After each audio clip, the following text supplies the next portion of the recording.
ये हमारी संस्कृति की विशेषता है। हिमालय के हम लोग हैं, हम लोग उत्तराखंड के रहने वाले, देवभूमि के रहने वाले हैं, ये हमारी पहचान है। हम जितने हिमालय की तरफ हैं उतनी ऊंची हमारी संस्कृति भी है और हमारी आस्था भी है। वो आप लोगों ने यहाँ पर प्रकट किया, हम अभिभूत हुए। आप लोगों के ये सतत ये प्रयास आगे चलता रहे और यहाँ पर हमारे जितने भी हमारे अतिथि आए हैं, हमारे विशिष्ट अतिथि आए हैं, हमारे आदरणीय आमंत्रित महानुभाव आए हैं, यहाँ पर महिला शक्ति आई हैं, मैं उन सब का बहुत बहुत आभार व्यक्त करता हूँ।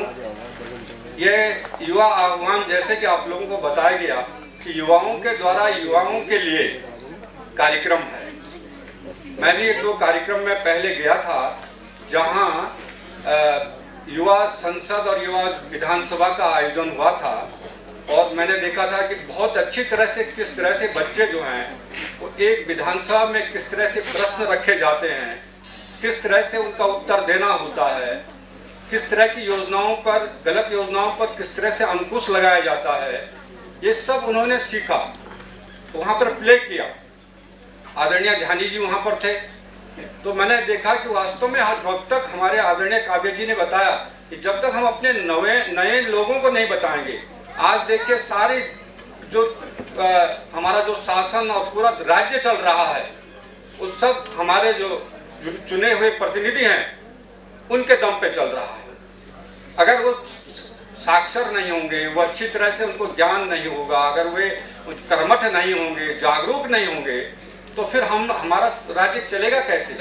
इसलिए ज़रूरी है हम किसी इंजीनियरिंग के लिए, हमारा बच्चा जब पढ़ता है, ट्रेनिंग लेता है, योग्य बनता है तो एक कुशल नागरिक बनता है, कुशल इंजीनियर बनता है। वैसे डॉक्टर जब 5 साल की लगातार पढ़ाई करता है, उसके बाद भी उसको अप्रेंटिस करना पड़ता है, तब जाकर के वो कहीं डॉक्टर बन पाता है, उसके लिए भी उसको प्रैक्टिस करनी पड़ती है। इसीलिए हमारे जो पूरे शासन को चला रहे हैं, पूरे राज्य की विकास योजनाओं को चला रहे हैं, वहाँ जो लोग आ रहे हैं उनको भी इसी प्रकार से तपा हुआ होना चाहिए, उनको भी उसी प्रकार से हर चीज़ का ज्ञान होना चाहिए। वो हमारे बीच में से जो लोग जाएं उनको हर चीज़ पता हो कि हमारा शासन कैसे चलेगा, हम किस प्रकार से अनुशासित कर रख सकते हैं, हम किस प्रकार से हमारी विकास योजनाएं आगे बढ़ेगी, हमें कौन से काम नहीं करने चाहिए, किस तरह के काम हमारे राज्य को आगे बढ़ाएगा। ये सब ज्ञान जब होगा, और ये हमको कौन कर सकता है, ये हमारे युवा कर सकते हैं। जब वो ट्रेनिंग लेंगे, जब उनके अंदर हम ये ज्ञान भरेंगे, तभी जाके वो कर सकते हैं। इसलिए ये बहुत ज़रूरी है और ये कार्यक्रम जो यहाँ पर किया गया बहुत ही बड़ा कार्यक्रम है। जिसको ये समझिए कि हमने जो हमारे वास्तव में जो काम कर रहे हैं, सरकार तो अपना काम कर रही है, लेकिन हमारे ये जो हीरे यहाँ आए हैं जिनको ये अवार्ड दिया गया, और मैं समझता हूँ वो अवार्ड भी अभी उनके लिए बहुत सारे अवार्ड हैं, लेकिन ये लोग जिस तरह से समाज में खड़े होकर के काम कर रहे हैं वो प्रशंसनीय है। मैं कई लोगों को जानता हूँ, हमारे चौहान भाई हैं पीपल कोटी से, इतना अच्छा लिखते हैं, संस्कृति के लिए आपने काम किया, ऊपर बुग्यालों को बचाने के लिए काम किया। आप जो चीज़ लिखते हैं, आप बड़े धन्य हैं कि आप जनता तक अपनी आवाज़ को, लोगों की आवाज़ को जनता तक पहुंचाते हैं कि हम क्या करना चाहिए, क्या नहीं करना चाहिए। ऐसे ही सारे लोग जो हैं कृषि के क्षेत्र में काम कर रहे हैं, हमारे नाट्य विधा में काम कर रहे हैं, हमारे संस्कृति को आगे बढ़ाने में काम कर रहे हैं, हमारी खेती बाड़ी को आगे बढ़ाने में उन्होंने दिखा दिया कि हम खुद अपने पाँव पे खड़े होकर के अपने लिए काम कर सकते हैं, अपने रोजगार को ढूंढ सकते हैं। ये वो लोग हैं, इनके लिए ज़्यादा सरकार ने कुछ नहीं दिया, बल्कि ये अपने आप समाज में खड़े हुए हैं। इसीलिए ये हमारे लिए गौरव के प्रतीक हैं और हमारे लिए प्रेरणा के स्रोत हैं। ये हमारे नए युवाओं को सीखना चाहिए कि हम कभी परजीवी न बने, हम स्वयं अपने हाथ के बन करके अपने कर्मों से, अपने कर्मठता से हम आगे बढ़ें, और जब आप आगे बढ़ेंगे तो पूरा राज्य आगे बढ़ेगा। इसके लिए हमें सजग होना पड़ेगा, क्योंकि आने वाला समय बहुत खराब है। मैं आप लोगों को जानता हूँ, मैं तो थोड़ा पर्यावरण की तरफ थोड़ा बहुत काम कर रहा हूँ और किया भी है, लेकिन अभी कुछ नहीं हुआ है। अभी जो करना बाकी है उसमें आप लोगों की सहभागिता होनी चाहिए।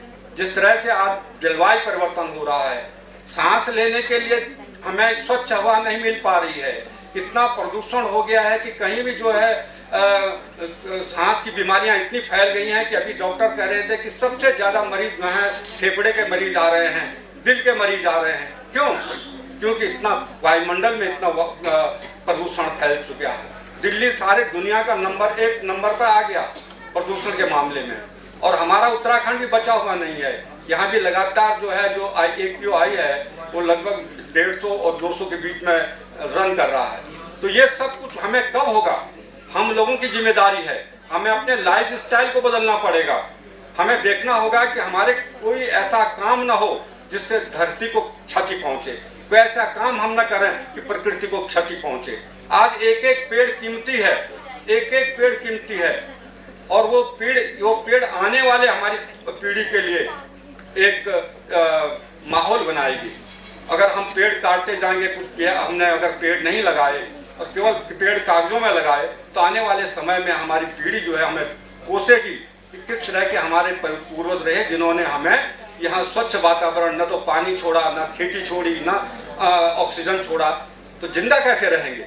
इसलिए आज पूरी दुनिया जो है वो चिंतित है कि आगे बढ़ेंगे कैसे, और हम लोग आगे बढ़ेंगे। हमें आगे विकास करना है। हमें स्वच्छ वातावरण चाहिए, पानी चाहिए, ऑक्सीजन चाहिए। और आप जानते हैं, अखबारों में पढ़ रहे होंगे, पानी सारा खत्म हो चुका है। ऑक्सीजन तो ये है कि जंगल कट गए।